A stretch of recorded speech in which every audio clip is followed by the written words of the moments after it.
Okay, I see. Just walk in front of my intro. Thanks, dickhead. Okay, guys, it's Death87087 again. This time I'm bringing you a GTA video of some personal opinions of mine and a couple of my friends' personal opinions in vehicle-wise. Where I'm coming to talk to you about, if you're lower level and you're just starting out, I'm coming to bring you some cheap vehicles that you can use that are going to be quick and aren't going to cost you too much money.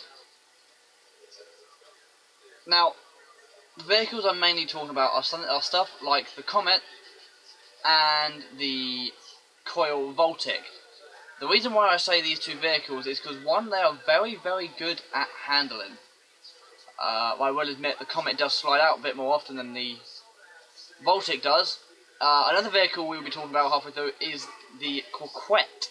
Now, the Coquette has always been a personal favourite of mine, and not because it's a good car, but more because it's a fast car. For the amount of money it will cost you to get the Coquette, you wouldn't actually be able to do a lot with it. The same price for the Coquette, you can get yourself an apartment. No, you can only get yourself a 10-car garage with that much money. So now I'm loading into my garage. You can see the cars that I own that are the ones that we're going to talk about. It's maybe a bit bright because of the shitty quality of the camera, but first of all, you can see I have my bright red and orange Voltic here. You've got the blue and green Coquette, which is a bit hard to see, unfortunately, and you have my Comet. Popping onto the website where you can get these from, Legendary Motors, the cheapest one of all three of them is the Comet. The Comet is an overall fast car. It was the fastest car in GTA 4. Next, you will have the Coquette at $138,000, and the Coil Voltic at $150,000. Now, you may sit there and look at it and go, that's relatively expensive, and I will admit it isn't the cheapest cars, and they are not the cheapest cars you can get. But personally, I think these cars are the cheapest and best fast cars. A good example is I'm now driving the Comet for $100,000 with very, very little upgrades. I have this fully maxed out, but with very, very little upgrades, you can have a lot of fun, and you can be very well protected by this car. With its window being at such an angle at the back, and if you put a roll cage in it, which you can see I have done, they can't always kill you through the back window. I know this from experience. I mean, they can, and they are going to, but they will not be able to easily kill you like they would if you were in the Ruiner, which is just behind me, with its massive gaping back window. You can see that would be easy to kill someone through the back window, like so. Through mine, or through the Comet, a simple roll cage and a spoiler could save your life more times than you think it would. And overall, it isn't a slow car. Now, when I say it's not a slow car, it isn't a T20 or an Osiris, or as the next gen has released, it isn't the X80 Proto, but it is a car that you lower levels could potentially have a lot of fun with and show off to your mates that could also be lower levels. The next car we'll be talking about will be the Voltic, as that is the fastest electric car in Grand Theft Auto. It's, again, just like the Comet, it's protected at the back to a degree. There are a few modifications you might have to do to protect yourself by putting a spoiler on it. And another quick tip for anyone that has got sports cars and are trying to attack players for bounties, always go past them to the side. Never go for them and never go in front of them, because they'll shoot through your back window, they'll shoot through your front window. So you want to fly past, like I am to this brick wall now, you want to fly past to its side, so you can then either throw a sticky bomb out, like so, or you can go past with a machine gun or with a mate in the back, and you can take out some guys at an angle like so.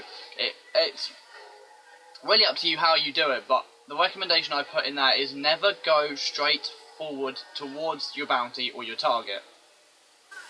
The next vehicle I brought out is the Coquette. I did not bring the Voltic out as it is the most expensive, and I thought it would be an idea to do them in order.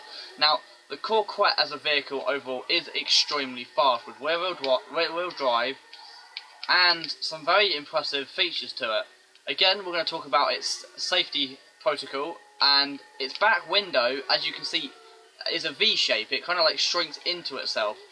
It's not easy to shoot through because you'll hit the side panel of it, and it's not easy to shoot through the side as there are very little windows to shoot through the side.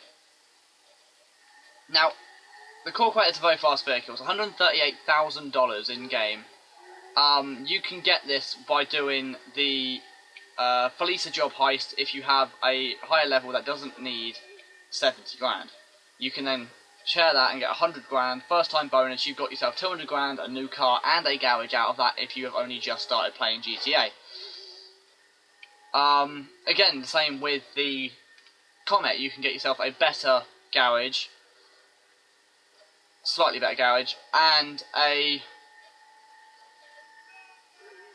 better and a cheaper yet still pretty fast vehicle. The Coquette overall, I think personally, is one of my favourite vehicles. It's very nimble, and if it does slide out, it's very easy to get back under control. Unlike the Comet, it doesn't have big spoiler attachments that can be used as an extra safety defence, but it has got its small V-shaped window, as I said a second ago. So the next vehicle we will be moving on to is the $150,000 Coil Voltic, the fastest electric car, and my second favourite out of the three cars I am suggesting to you. Okay, now we have the Coil Voltic. This is the only really sports electric car GTA 5 has to offer in the 360 that I am aware of. The Voltic, personally, I think is an excellent car. And if I stay quiet for a second, if you listen,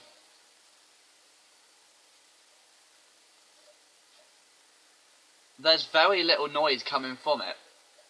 So if you want to stay quiet, I hit a cardboard box. If you want to stay quiet and creep around people, you can paint this thing matte black and hide in the shadows, and not many things will see you. Because you can creep up right behind someone in this car, and they would have no idea you're there, especially if you're off the radar. And this is really good for if you're going after bounties and other things that will involve you having to hide or stay behind cover. As I said before, the Coil Voltic, the Coil Voltic is $150,000 and is the fastest electric car in the 360 version. It's a bit more on the expensive side, but if you want yourself a car that is silent, looks pretty flashy, and reminds me basically of the Lotus Elise, then you want the Coil Voltic. It's a nice car to drive. It does not spin out very easily. It doesn't have much understeer, or oversteer for that matter. It's just a really, really nice drive. It's very agile, it's very quick, it's very nimble. The only thing I will have to say is sometimes, because there's no secondary colour option for the Coil Voltic, you need to be careful what colour you choose it in. Because it has a secondary colour, which is its bonnet, if you were to choose it to be in white, the bonnet would be black. So if you wanted a pure white Voltic, you would have to buy it in black and change the primary colour to white, because the bonnet would be white. I bought this car in orange to make the bonnet of it a red, so then I can make the rest of the car red. It's a weird glitch that I've noticed a few people have told me about it. On certain copies of GTA it doesn't seem to have this issue, but on my copy and a couple of my friends' copies of GTA, it seems to have this issue where there's no secondary colour option, and you cannot change the primary or secondary colour to be exactly the same, unless you were to choose and keep the colours from the options available on the website, Legendary Motors. But just like the Coquette and the Comet, it has a very small back window, and because of how nimble you can make this thing, you can slide around and not be shot that easily through the back. And this is a very small car. People in Hydras or Savages won't easily be able to hit you with it because of the size of this car. So it's quick, it's nimble, and you can control it very easily if you do lose control. And it's relatively cheap to insure as well, especially if you destroy it by accident. I didn't mention that. A lot of these cars only range between the $2,000 to $3,000 if you blow them up. If you have to pay for them yourself, the Moors Mutual, it's very cheap on that concept. So all three of these sports cars and supercars are very good when it comes to overall being a cheap car. They're not, as I said, they're not the best car, but if you want a good sports car, then you're gonna have to do a bit of saving. But no, out of those three cars, my favourite has to be the Coquette, as I've known it the longest.